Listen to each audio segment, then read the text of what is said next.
Morning, Year 8. For the next few slides, I'm going to be talking you through some information about PE options for when it comes around to picking your options. I'm going to be talking through two different types of course. I'm going to be explaining what sorts of students we would like to be picking PE and what you need to be able to be successful, and then some careers that are accessible if you do PE. Okay, so the first thing to talk about is the fact that we actually run two courses in PE, and the reason we do that is because they are very different in terms of how they're assessed, and we do it because different students are successful in different subjects, and whilst you may have an interest in PE, you may be more successful in one course than the other. So I'm going to talk to you in a little bit of detail about what the courses are, what the things you'll learn with them are, and what the differences are. So the first one is OCR GCSE PE. Okay, now this course, 60% of it is theory based. Okay, and that means that theory knowledge is assessed by 2 exams at the end of year 11. So in your lessons, you will have 5 lessons a fortnight, and 3 of those lessons will be theory and 2 of them will be practical.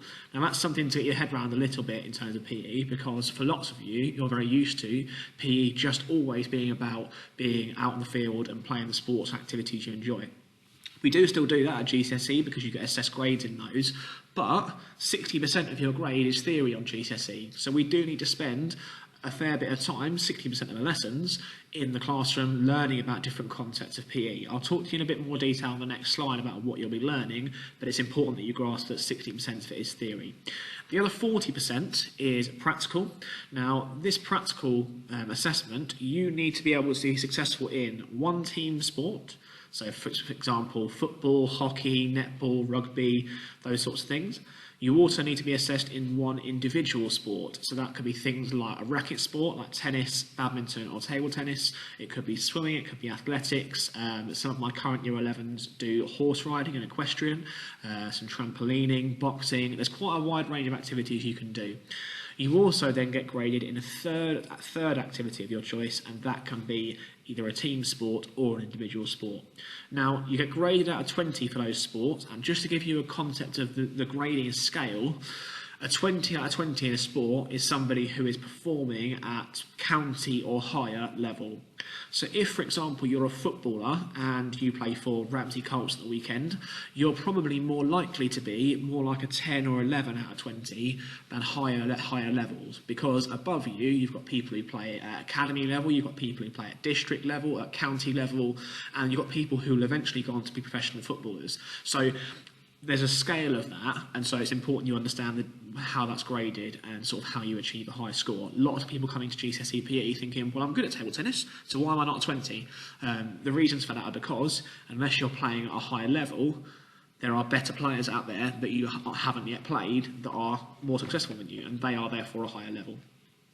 I would say this course is particularly good for people who have high levels of practical. And when I say that, I mean across more than one sporting activity. Just saying I play football the weekend isn't enough, because you need to be successful in an individual sport and a third sport. Okay, but you also have to be a student that's got good science grades. And the reason I say that is because the theory side of it, one of the papers is all about how the body works, about how your heart works, how the lungs work, about how your bones and muscles and joints work. And if you can't grasp the concept of biology, you'll really struggle with that exam. So that is one of the courses we offer. The other course we offer is something called a Cambridge National Sports Studies. Now, this is very similar in structure to a BTEC. So if you've heard anyone else presenting about BTECs, this is very, very similar. It is still worth exactly the same as a GCSE, and I want to stress that because lots of people have a perception that BTECs are easier, or that you should be doing GCSE to get a proper qualification. They are worth the exact same, and when you go on to the next level of education, in college or in sixth form, wherever it might be, they're accepted as just the same. The only difference is how they're assessed. So the assessment for the Cambridge National Sports Studies is very different. 75%, so 3/4 of that course, is a coursework portfolio and practical grades. So straight away, you can see the differences between this course and GCSE PE. On this course, only 25% of your knowledge is an exam, whereas on GCSE PE, 60% of it is exams. So if you're somebody who actually you're someone who gets quite nervous with exams and perhaps doesn't perform your best on exams, this might be a better course for you. I would say this course is more suited to people who are confident, because we do a sports leadership unit where you lead, you actually plan and lead a lesson with some younger students. You need to be hardworking because of the coursework element to it. You need to be accepting of the fact that there is bits of coursework and you need to take them home, and you need to work on those as much as you can. Equally, you need to obviously have an interest in sport. You're going to be writing long pieces of coursework about different things within sport, and if you're not somebody who's got an interest in sport, you're going to find it really difficult to come up with examples and practical ideas of how that actually works in the world. Okay, so the thing that people always ask me then, the difference of the course, is what am I actually going to learn about? So again, I'm going to talk to you about both courses and what the content of the actual theory is and what you're going to learn. So if we look at GCSE PE, GCSE PE is divided into 5 assessment objectives. You often hear them called AOs. Okay, so AO1, or Assessment Objective 1, is Anatomy and Physiology. So that's all about how the body works. So we look at the muscles, we look at the skeletal system, we look at the cardiovascular system, so the heart and how it sends blood around the body. We look at the respiratory system in terms of the lungs, and we also look at something called biomechanics, so how does your body move in different ways. Obviously, that's very heavily scientific, so again, if you're somebody who struggles with biology, that perhaps isn't the right course for you. The second unit, AO2, is on physical training. So this looks at different types of training for different athletes. So how does somebody who's a rugby player train differently to somebody who is a gymnast? They might do things that are similar, but obviously their sports are very different in terms of the demands, so they need different types of training. We also look at how to make training harder, how to make sure that people make progress and their bodies improve. The third assessment objective is something called socio-cultural influences. So this is looking at who are the different people in the world and what categories do they fit into, and what are the reasons that some people take part in sport and others don't. What is it that stops somebody who works full-time, who's got children, working compared to a teenager? What are the differences and the demands of their life? We also look at things like performance-enhancing drugs and how they work with performers and how some performers take them to get an illegal advantage in sport. We look at sportsmanship and gamesmanship and how that impacts performance. We look at racism in sport and those types of issues that are very current. The final 2 assessment objectives are on sports psychology. So we look at how the brain affects performance in terms of how you learn things, how you can coach things, how your mind responds to different situations. And the final one is on health, fitness and well-being. So what do those 3 things mean and how do we ensure that we are healthy, fit and have good well-being? Okay, the Cambridge National Sports Studies then is split into 4 different units. Now each of these units is worth 25% of your course. Okay, so the first one is usually what we start with in year 9, and this is a sports leadership course. Now what you do in this one, you plan a lesson. You deliver that lesson, so you will be given a group of year 7s usually to teach. We might give you 20 of them in one of their PE lessons, and you will have planned a football lesson for them, or a rounders lesson for them, or something like that. You then come and you do that, and they're yours for the hour, obviously with a teacher there as well, and you then evaluate how that lesson's gone. That's 25% of your course. Okay. The next 25% is a practical sports unit, so you do still get assessed practically. You do a team sport, an individual sport, and where this is different to GCSE PE, you also get a mark for officiating. So lots of our current year 11s have gone out and got an officiating or refereeing qualification, and that means that not only can they do really well on this course, they've scored 15 out of 15 for being a qualified referee, they can also earn money at the weekends because some of them referee matches on a Saturday and Sunday. So actually it's a really good part of the course, that one. The next 25% is something called outdoor activities, and in that you do 2 different pieces of coursework. So you look at what outdoor activities are, what does it mean, you look at what are the benefits of taking part in outdoor activities, and we then take you on a trip to Grafham Water that you plan, and we assess you in mountain biking and canoeing. Okay, the final one is the examined unit, also worth 25%, and this is on something called contemporary issues in sport. We look at things like the Olympics and major sports events and why are they good for countries? Why in the UK would we want to have the World Cup here? Or why would we want to have the Olympics here? And what does it do for the country? We look at issues in sport like racism and drugs in sport and sportsmanship and how that impacts sport.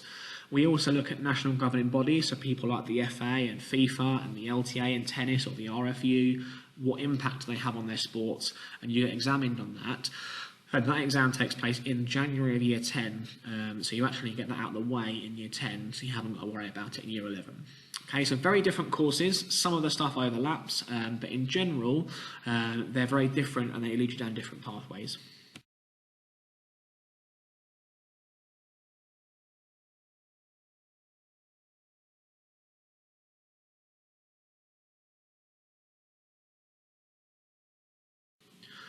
Okay, in terms of the best parts of the course and what kind of attracts people to PE, I would say the first thing that's really, really good is the fact that you get assessed in practical performance. Okay, in majority of your subject, you are going to be assessed in an exam or how well you can write or pieces of coursework and things like that.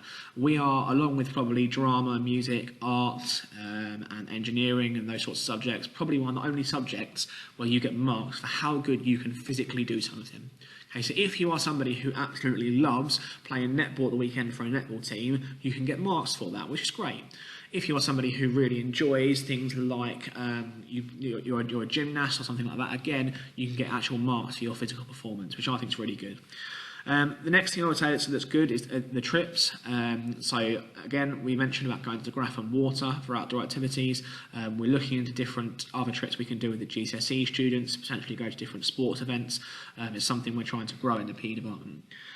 The next thing I would say that's really important and it's good about the courses is that you get a range of topics covered across different sports. So what we do in our lessons on the practical side of things, we will take you through a range of different sports. So for example, I've just finished teaching my year 10s about volleyball. I've taught them all the game of volleyball and I've assessed them to see if any of them are any good at it to use it as their team sport. So we cover loads of different sporting activities. Okay, it's not just, we look at the sports that you're used to. We look at lots of different activities as well. Obviously, there's an opportunity to be assessed in a range of different ways. I've mentioned practical already, but also on the Cambridge National, you've got the leadership, you've got the officiating, you've got the outdoor activities side of it with the canoeing and mountain biking. So there's lots of different types of assessment. And the final one, I would say, you don't have to be absolutely fantastic at sport to be successful. Okay? Now, as a caveat to that, you do need to be playing sport. Okay? Because if you're not playing sport, you're going to find that your practical scores are significantly lower than everyone else's, and you're going to find it very hard to achieve the higher grades. However, if you're somebody who just enjoys playing football at the weekends, you play a bit of sport, but you're not really too involved with it, and it's not something you take hugely seriously, you don't have to be one of those people to be successful at PE. Okay, you can still do really well on the theory side of things because it's worth 60% in GCSE, but also the coursework side of things on Cambridge National.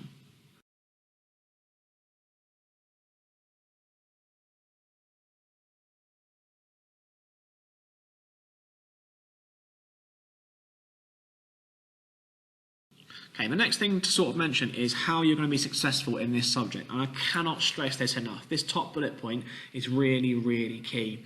And some people have got this wrong in previous years and they found it difficult to be successful on our courses. You have to have a passion for sport. And what I mean by that is sport has to be something that's a real big part of your life. And that doesn't necessarily just mean playing sport, although obviously ideally if you're playing sport outside of school that'd be great. Actually, it means watching sport. It means keeping up with sport and actually knowing what's going on in the world. If you're going to be writing answers in an exam for either GCSE or on coursework for Cambridge National, you're going to be asked to talk about practical examples. I would expect, if you're on a GCSE PE course, I should be able to talk to you about issues to do with racism in sport that have happened in previous weeks, and you to go, yeah, I understand that actually, sir, because I saw that at the weekend and I know what's going on and I understand what you're talking about. If you don't have that passion for sport and actually you're thinking about picking PE just because your PE lessons are fun and you like the practical side of it, this probably isn't the right course for you. And the reason I say that is because we get lots of people who choose PE because they like it, which is lovely, but actually without having that passion for sport, you find it very difficult to write coursework about it and you find it very difficult to do well in the exams. The second bullet point there I've said is about playing with sports teams and clubs both in and out of school. Now, this isn't absolutely crucial. Okay, we do have people who are successful on our courses who don't do this, but the majority of people who get the higher grades play for sports teams and clubs both inside and outside of school. That might be playing for the school hockey team. It might be going to table tennis practice to improve your individual sport. It might be, in most cases, it's playing for a football team outside of school. But it's being open to playing more than just one sport and also playing lots of it. Now, I'm not saying that if you don't play a sport outside of school, you're not going to be successful. And in fact, sometimes it's the opposite of that. We've got lots of students in sports like badminton and table tennis who are just good natural sports people who pick it up quickly and they score really highly. But what I'm trying to say is you're not going to be a 15 out of 20 for a sport unless you are doing it outside of school. Because the people who are playing it regularly outside of school are going to be more successful than you and are therefore going to be a higher grade. So that's a really important part to consider when you think about taking PE. The final point, and really this comes from any subject, is about working hard. Again, lots of people choose PE because they like it, because it's fun, because they enjoy their core PE lessons, and that's great. I don't want to take that away from people at all. However, it is really important that I stress to you that there's a side to PE about working really, really hard. Okay? The theory concepts are not easy. Okay? It's not going to be all fun and games, always going and playing football out on the field and things like that. You are going to be in a classroom, you are going to be asked to work hard. If you're on the Cambridge National, you are going to be asked to do coursework. Okay? I will mention now, it's quite important at this stage actually, that in terms of those courses, you don't necessarily need to pick, I want to do GCSE PE or I want to do Cambridge National Sport Studies, because ultimately you are not in year 8 at an informed enough stage to make that decision. So what we do as a department is, if you're thinking of choosing PE, we allow you to pick it, and that's great, and then we get a list as the PE department that says, here's the students who have picked PE, and we sit around a whole table as a department, and we discuss each and every one of you, and work out whether we think you're better off in GCSE, whether you think you're better off in Cambridge National. Okay? Now, sometimes that conversation becomes a bit of a debate, and sometimes we might involve you in that, and we might see what your preference is. But often we make the right choices for students, and we put you on the right course.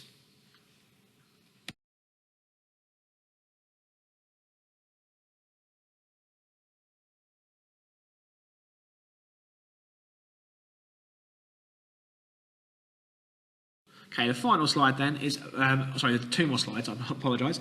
In terms of a student you have to be an active learner. And what I mean by that is you have to be somebody who's interested in what you're learning about, and also somebody who is prepared to do the extra bit outside of the lessons. Are you somebody, we have an online platform very similar to Hegarty Maths that we use in PE. You need to be somebody who engages with that. You need to be somebody who's doing homework. You need to be somebody who is asking questions and actually isn't just turning up to the lessons expecting to be spoon-fed information. You need to be turning up expecting, I'm interested in this, I want to learn, I'm going to ask questions. That's what I mean when I say an active learner. You obviously need to not just be a good practical performer. Plenty of people get this wrong in PE. They think, excellent, I play football outside of school, therefore I'm definitely going to do PE and I'm going to be successful. You have to be somebody who's going to work hard at the theory side of things. You've seen already from my previous slides, the practical is only worth 40% in GCSE. It's also only worth 25% in the Cambridge National. So just being good at that side of things is not enough. You need to be somebody who's going to work hard at the theory side. The final bullet point I've put is about being confident in front of others. Now, this particularly relates to the Cambridge National side of things. If you're going to be assessed as a sports leader, you need to be quite confident in getting up in front of students and actually delivering things to younger year 7s.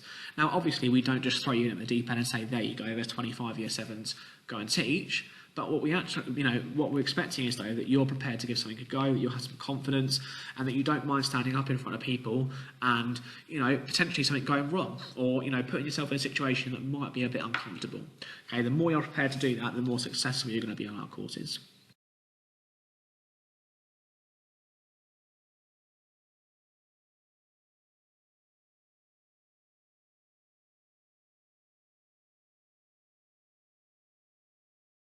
Okay, the final slide then is just about what kind of careers these types of qualifications lead to. Now, I've put 6 there, okay, just because they're the most natural progressions. The first one is obviously as a PE teacher.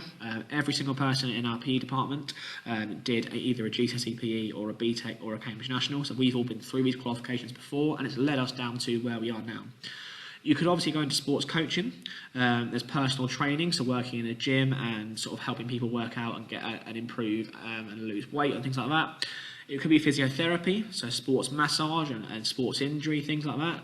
You might go into sports journalism, so writing articles, perhaps writing match reports and going to things like that.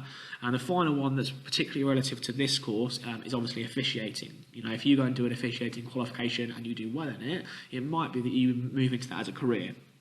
It is important to say that sport is absolutely huge, and there are hundreds of different jobs within sport. You know, there's sports analysts, there's nutritionists, everything you can think of. There's probably every professional sports team in the world, they've probably got over 100 different employees in terms of staff. So there are lots of different avenues you can go down, and we obviously explore lots of those within the course, and it's ever growing. So it's definitely an industry worth getting into. I would like to stress that obviously this is whilst it's not the quickest PowerPoint, it's only 20 minutes of information. So if you do have questions about anything to do with these, please ask your PE teachers, okay? If we are not in school, feel free to drop us a message on Teams. If once we're back in school, you know we live in the PE office, you know that we're always there. Any break time, lunchtime, if we're walking through school, stop one of us, ask us in your lessons. Ask us any questions about these, okay? Talk to us about the qualifications. We all know them, we all teach them, and we're more than happy to talk to you all about them. So please don't just sit there with a question. Please ask us and find that out. Well, I look forward to seeing lots of you picking PE, hopefully. I look forward to having you back in school. Hope you're all keeping safe, and I will see you soon.